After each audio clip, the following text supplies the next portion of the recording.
In the tumultuous landscape of 17th-century North America, one man's vision and leadership stood out.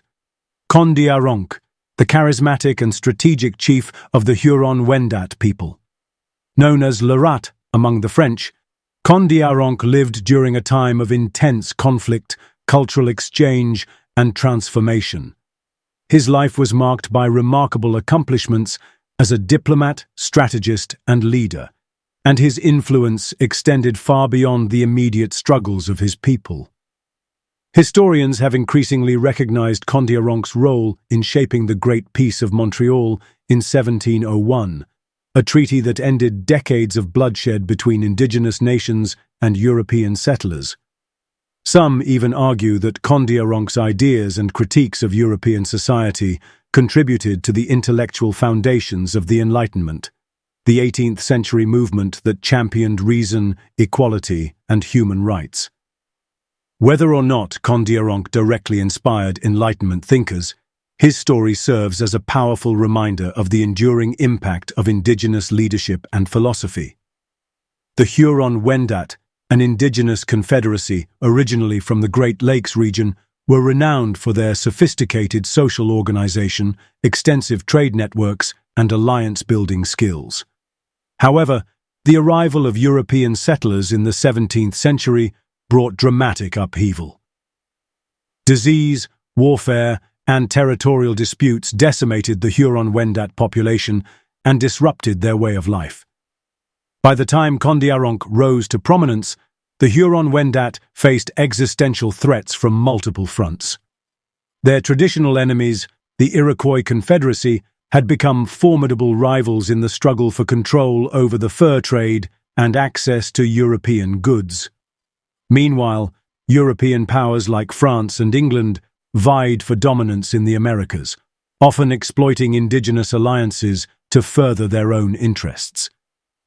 Amid this chaos, Kondiaronk emerged as a unifying figure for his people.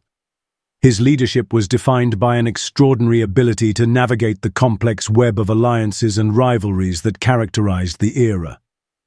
Kondiaronk first gained recognition in the early 1680s as a skilled negotiator and tactician. Representing the Mackinac-based Huron-Wendat, he worked tirelessly to strengthen alliances with the French while maintaining autonomy for his people. His eloquence, intelligence, and ability to foresee the long-term consequences of political decisions set him apart as a leader of rare caliber. In 1682, Kondiaronk played a pivotal role in mediating disputes between the Huron-Wendat and the Ottawa, another Indigenous group allied with the French. Despite lingering tensions between the two tribes, Kondiaronk successfully appealed to French Governor Frontenac for protection against the Iroquois.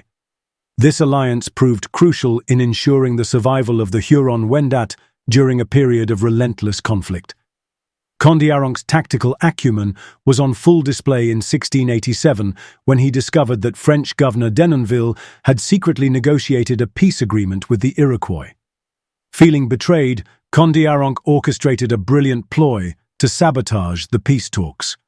By capturing and releasing Iroquois emissaries with misleading information, he reignited hostilities between the French and the Iroquois.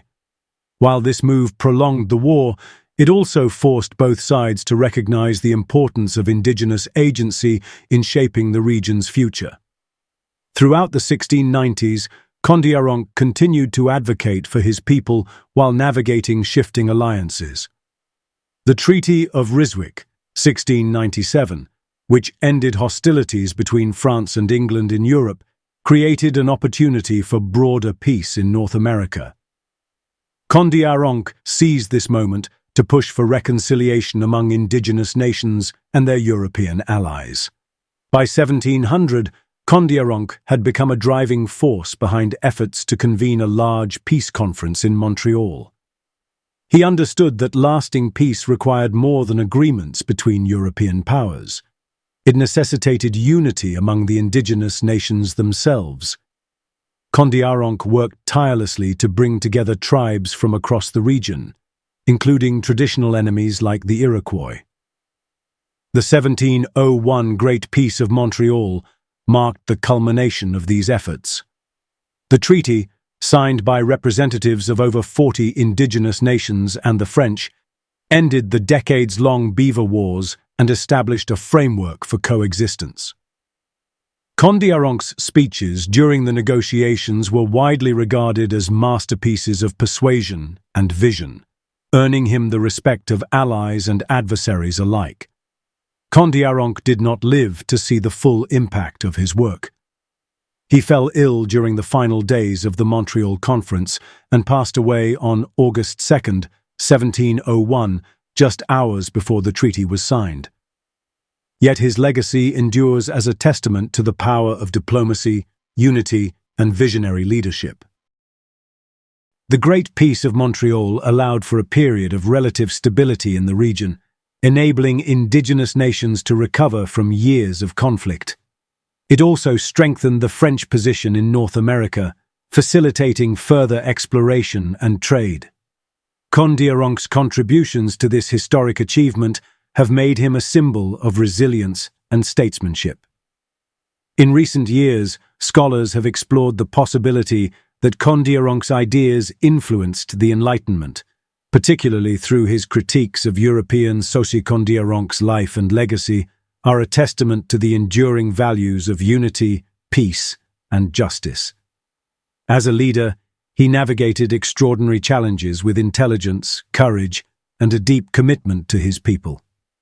His efforts not only shaped the course of North American history, but also offered insights that continue to inspire discussions about governance, diplomacy, and human rights. Whether or not Kondiaronk directly influenced the Enlightenment, his story reminds us of the profound contributions of indigenous leaders to the global history of ideas. Kondiaronk's vision of peace and equality resonates across centuries, offering lessons for building a more just and harmonious world. 80. According to the book The Dawn of Everything by David Graeber and David Wengrow, Kondiaronk's exchanges with French settlers and missionaries included sharp observations about the inequalities and injustices of European culture.